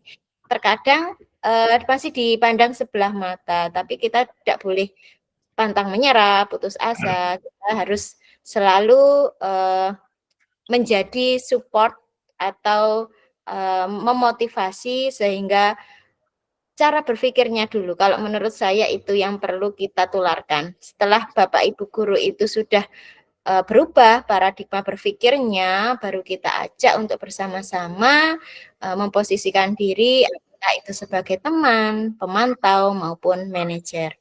Jadi ya perlu sekali kalau sebagai kepala sekolah, kalau memang diperlukan kita harus mengajak Bapak Ibu guru, ya harus kita lakukan.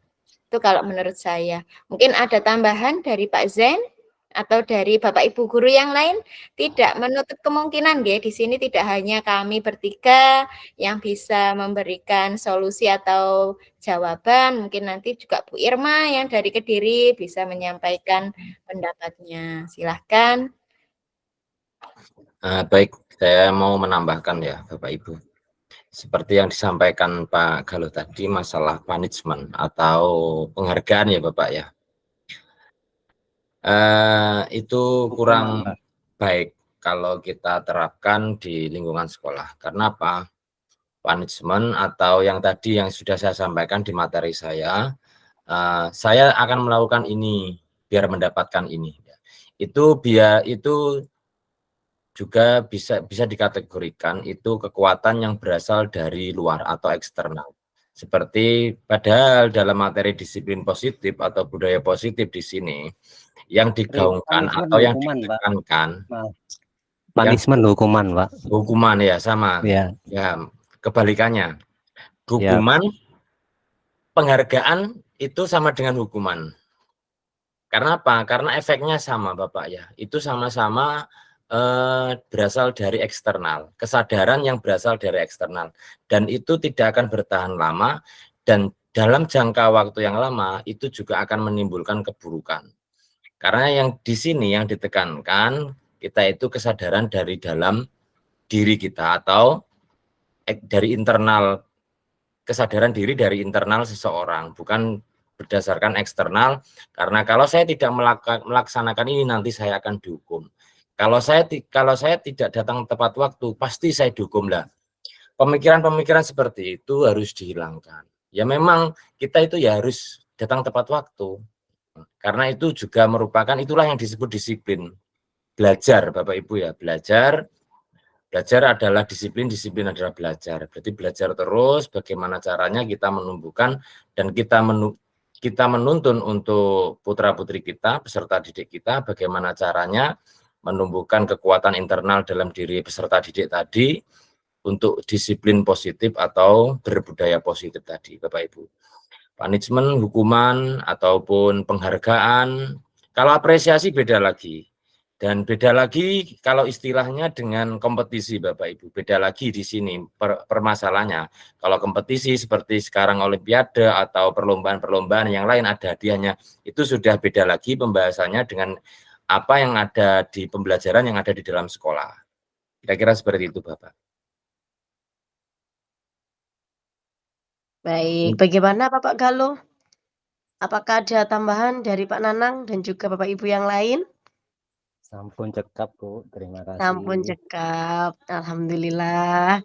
Ini memang ya untuk bergerak dan menggerakkan ini perlu support system baik dari diri kita maupun lingkungan sekitar, karena memang nggak semua orang itu memiliki visi yang sama seperti itu. Baik, kita buka pertanyaan yang kedua. Tadi sudah dari bapak-bapak, sekarang kita dari ibu-ibu atau mbak-mbak deh. Monggo.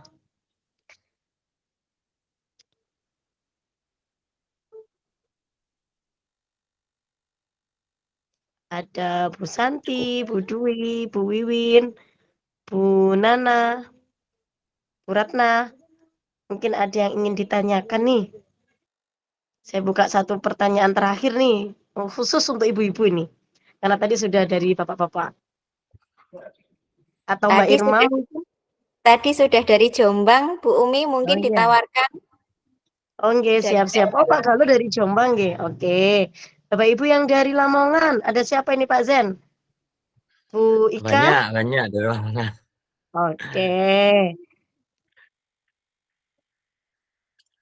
Monggo ibu-ibu dari Kabupaten Lamongan yang ingin menanyakan mengenai budaya positif. Nah, yang tadi mungkin sekiranya perlu penguatan, perlu penebalan pada salah satu materi yang oh ini baru saya dapatkan nih kali ini. Nah, monggo ditanyakan mawon. Kayaknya sudah terserang penyakit ngantuk ini Bu Umi. Mungkin bisa dikeluarkan clue-cluenya Bu Umi biar ngantuknya hilang. Oh. Kalau dikeluarkan clue-cluenya ngopi kayaknya boleh sih ya, biar nggak ngantuk nih. Kita minum kopi kayaknya. Nah, apakah ada yang Bu Wiwin Enok Ningsi. Monggo Bu Wiwin ini dari Lamongan apa dari Jombang? Terima kasih Ibu, saya dari Jombang. Oke, monggo. Ya, terima kasih. Terima kasih untuk waktu yang sudah diberikan kepada saya. Saya hanya ingin menyampaikan fakta yang ada mengenai penghargaan adalah hukuman. Seperti itu ya. Kenyataan yang ada di lapangan, itu masih diberlakukannya perankingan di kelas, terus pemberian piala atau hadiah untuk juara kelas 1, 2, 3 seperti itu. Nah, kalau di sekolahan saya sudah tidak saya berlakukan, tetapi untuk mensosialisasikan hal tersebut itu agak butuh suatu keahlian khusus. Nah, ini masalah seperti ini mohon pencerahan bagaimana kita mensosialisasikan bahwa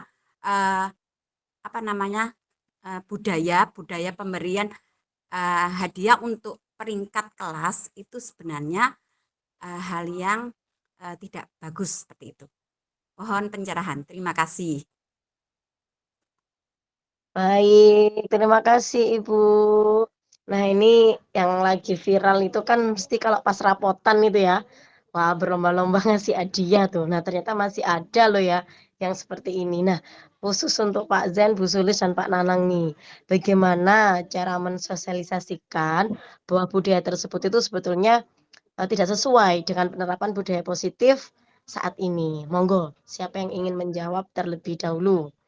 Pak Nanang mungkin kayaknya sudah ngantuk. Gimana Pak Nanang? Atau saya terlebih dahulu? Oke. Monggo Bu Sulis. Monggo Bulis. Ini kayaknya curhat ini kayaknya Bu Enok ini ya. Oke Bu Enok itu juga banyak terjadi tidak hanya di Bu Enok tapi juga pengalaman saya di awal-awal bertugas sebagai kepala sekolah. Memang budaya-budaya seperti itu masih diadakan gitu, masih dianggap itu hal yang wajar, hal yang biasa. Padahal kita ketahui bersama seperti yang disampaikan oleh Ki Hajar Dewantara bahwa murid-murid kita itu unik, tidak bisa kita samaratakan. Kalau kita masih kita terapkan sistem ranking itu sama saja menyamaratakan anak-anak. Padahal di sana ada anak yang minat bakatnya di bidang olahraga, ada siswa yang minat bakatnya itu hanya di seni, kemudian ada siswa yang bakatnya itu misalnya di public speaking. Itu kan kurang terakomodir di mata pelajaran kita. Jadi kalau menurut saya cara mensosialisasikannya yaitu dengan kegiatan parenting ke wali murid, kita ajak, kita sharing bersama bahwa murid atau anak kita itu unik, punya kelebihan sendiri-sendiri. Jadi tidak hanya dipandang dari segi kognitifnya saja atau kepintarannya saja. Kalau selama ini kan yang diunggulkan kan cuma kognitifnya nggih, atau kecerdasan di mata pelajaran di bidang studinya saja. Tapi masih kurang kita berikan apresiasi di minat bakat yang lainnya. Nah, ini yang perlu kita sampaikan bahwa anak-anak kita itu memiliki karakteristik yang berbeda, keunikan, sehingga hal itu kita tidak boleh menyamaratakan dengan memberikan peringkat atau ranking lagi. Karena anak-anak kita, misalnya anak yang disiplin, yang setiap pagi tidak pernah terlambat, itu kan juga termasuk prestasi. Prestasi itu tidak hanya dari nilai yang bagus saja, tapi perilaku-perilaku positif yang ditunjukkan oleh siswa atau oleh anak-anak kita itu juga sebuah prestasi. Itu mungkin dari saya, Bu Eno. Oke, oke. Nih, ya masalahnya kan gini, kadang-kadang ya, misalnya kalau sekolah kita tidak memberikan hadiah, misalnya di peninggingan, itu suka dibandingkan. Di sekolah sana itu selalu ada pemberian apresiasi berupa kasih piala, ranking 1, ranking 2, 3, dan seterusnya seperti itu. Nah, ini Bu, kadang-kadang kita itu apa ya, kayak dilema seperti itu. Ya, kalau Dilema kita etika kayaknya ini ya, Bu Eno. Iya, iya, dilema seperti itu. Bagaimana kita sementara ini untuk pemberian hadiah kayak piala atau trofi atas sebuah prestasi itu kan tujuannya untuk memotivasi peserta didik agar lebih rajin, lebih bersemangat seperti itu. Itu tujuan kita. Tapi pada dasarnya hal tersebut kan tidak baik untuk jangka panjangnya seperti itu. Karena motivasinya dari eksternal tadi, bukan dari internal seperti itu. Nah, ini yang masih saya itu masih susah. Bagaimana ya seperti itu? Ya, meyakinkan guru-guru atau menanamkan pengertian seperti itu pada anak dan wali murid itu seperti apa. Nah, karena apa? Di sekitarnya masih memberlakukan cara seperti itu, memberikan piala, memberikan predikat peringkat pertama, kedua, ketiga, dan seterusnya seperti itu. Padahal di dalam kelas itu kan sebenarnya bukan lahan kompetisi ya. Bukan lahan kompetisi anak untuk berlomba-lomba menjadi juara, kan tidak. Karena tiap anak itu kan punya bakat dan minatnya masing-masing seperti itu. Betul sekali Bu Eno. Jadi kita merubah mindset itu juga tidak mudah. Tidak langsung kita adakan parenting, kita adakan sosialisasi, langsung 100% itu berubah mindsetnya itu juga tidak nih. Jadi di sini juga perlu proses, tidak hanya di kepala sekolahnya, tapi juga di warga sekolah yang lain, seperti Bapak Ibu guru, tenaga kependidikan, itu juga harus menerapkan atau juga paradigmanya sama, harus menyamakan persepsi dulu bahwa peserta didik itu unik. Kita tidak bisa menyamaratakan. Ya. Mungkin ada tambahan dari Pak Nanang. Sudah nggak ngangkat lagi, monggo Pak Zen. Ada yang angkat tangan Bu Sulis. Oke, silakan. Pak Sodi Akbar nih mau menambahkan. Silakan Pak Sodi.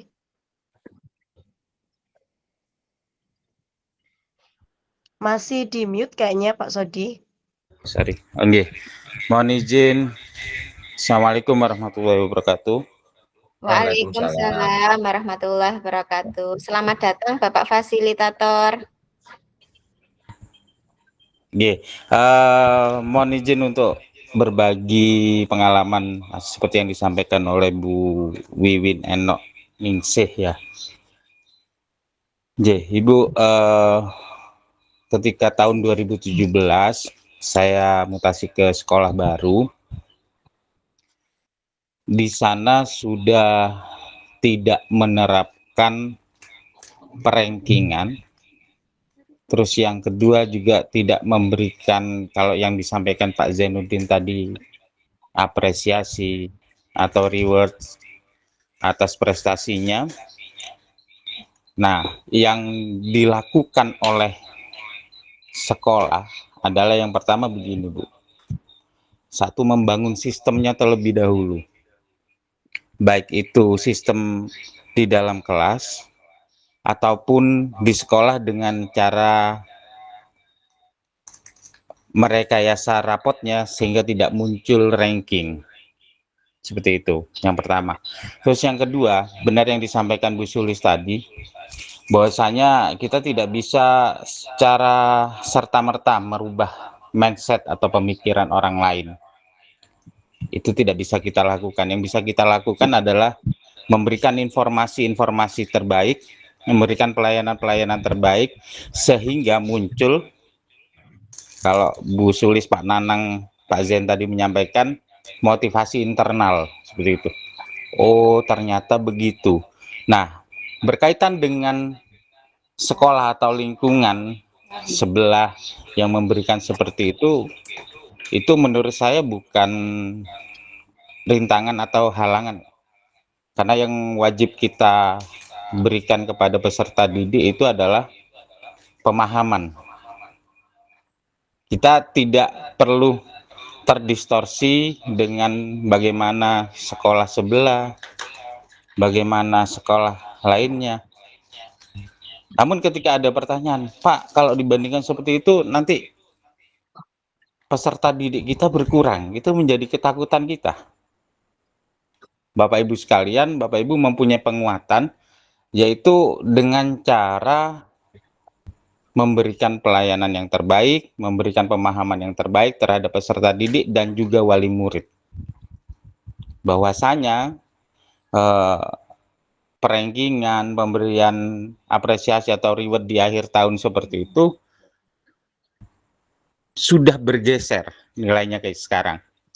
Mungkin di era zaman revolusi Prancis gitu ya, orang yang sangat menguasai dalam matematika itu adalah orang-orang yang cerdas, yang pintar. Karena kebutuhannya pada saat itu memang itu yang dibutuhkan adalah orang-orang yang pintar matematika, pintar kimia dan lain sebagainya untuk kebutuhan industri. Namun saat ini paradigma itu sudah berubah. Bu Sulis tadi menyampaikan mereka bisa berprestasi melalui minat dan bakatnya, itu juga sama. Dalam hal ini, itu hanya perlu dinarasikan saja bahwa Ananda sudah meraih juara ini pada lomba ini dan lain sebagainya. Itu bentuk apa ya, komitmen kita ketika ada anak yang memang menunjukkan prestasinya di luar karena kompetisi dan lain sebagainya. Terus itu untuk Bu Wiwin Enok, dan yang untuk tadi Pak Zen menyampaikan punishment,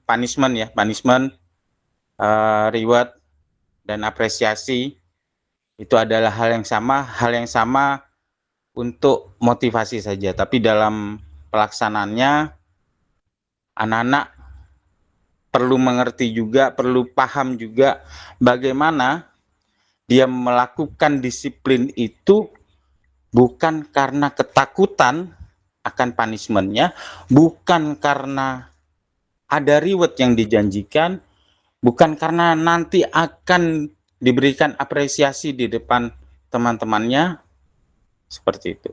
Jadi mereka melakukan disiplin itu memang muncul dari dalam dirinya. Ketika dia terlambat datang ke sekolah, karena apa? Kenapa bisa terlambat? Gitu. Apakah kamu yakin kedepannya bisa datang lebih awal? Bagaimana pemecahannya dan lain sebagainya. Begitu kira-kira menurut saya. Terima kasih, mohon maaf. Assalamualaikum warahmatullahi wabarakatuh. Waalaikumsalam warahmatullahi wabarakatuh. Pak Sodi, ini teman-teman pengen lihat wajahnya Bapak loh. Ini nggak dibuka ini videonya nih. Yang gimana nih Pak Sodi nih? Iya, mohon maaf, izin off cam, Bu. Lagi tidak di rumah soalnya. Oke, siap Pak. Baik, untuk Bu Enok tadi ya, tambahan dari Pak Sodi itu. membentuk ekosistem internal, mulai dari yang utama tadi ada motivasi intrinsik terlebih dahulu untuk menguatkan bahwasanya untuk penghargaan, kemudian ada hukuman seperti itu memang dari faktor dirinya sendiri supaya mereka dapat memunculkan motivasinya. Kemudian kalau misalnya melakukan kesalahan itu biar memecahkan bisa apa ya istilahnya itu dia mengulik dulu. Oh, saya kurangnya di sini nih. Oh, saya itu ternyata kesalahannya di sini saya perbaiki seperti ini. Nah, seperti itu. Bagaimana Bapak Ibu yang lain? Apakah sudah cukup Pak Zen? Pak Zen senyum-senyum aja nih. Durasi nih ya. Sudah cukup Ibu, terima kasih. Sudah Pak cukup. Galus sudah acungkan jempol. Baik, Bapak Ibu tak terasa ya sudah hampir 2 jam kita bertatap layar untuk belajar bersama. Semoga kegiatan ini itu akan berdampak pada murid kita dan juga pada diri kita yang tentunya sebagai pendidik yang tugasnya sekarang itu memang pada budaya positif, bagaimana cara kita menerapkan itu di ekosistem sekolah kita. Ngoten nggih. Nah, sebelum kita menutup kegiatan, saya punya pantun terakhir nggih Bapak Ibu nggih. Nanti panjenengan respon cakep ngoten. Di Cakep. kafe beli makanan, belum Bu Sulis. Di kafe beli makanan. Cakep. Dibayarin oleh kekasih hati. Cakep. Mantap. Nilai budaya apa yang pantut diimplementasikan? Cakep. Tentu saja religius, jujur, dan toleransi. Nah, Bapak Ibu, kita berucap alhamdulillahirabbil alamin. Diseminasi dari modul 1.4 mengenai budaya positif ini berjalan dengan lancar. Kemudian terima kasih saya ucapkan kepada seluruh tamu undangan yang berkenan hadir pada kegiatan ini untuk memberikan penguatan-penguatan bagi kami. Saya selaku moderator mewakili teman-teman pemateri yang bertugas pada malam hari ini. Mohon maaf apabila ada kesalahan karena kesempurnaan hanya milik Allah Subhanahu wa taala. Nah, kita bersama-sama mengucap hamdalah alhamdulillahirabbil. Foto dulu, foto Sekian. dulu. Oke, kita foto dulu Bapak Ibu nggih. Posenya seperti Ayo apa foto Pak dulu. Zen? Terserah. Iya. Itu Posisi segitiga restitusi. Agustus Oh gini. Merdeka. Oh gini dulu, oke.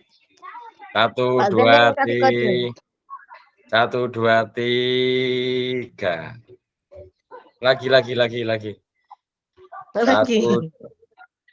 2, 3. Oh. Oke, cukup. Sekian Bapak Ibu, sampai bertemu di kesempatan yang akan datang. Terima kasih. Jangan lupa jaga kesehatan. Tetap Terima semangat. kasih Bapak Ibu. Terima kasih semuanya. Terima kasih Terima teman-teman. kasih. Terima kasih. Semoga Gusti Allah Assalamualaikum warahmatullahi wabarakatuh. Waalaikumsalam warahmatullahi wabarakatuh. Terima kasih teman-teman. Terima kasih semuanya. Terima kasih banyak. Terima kasih banyak.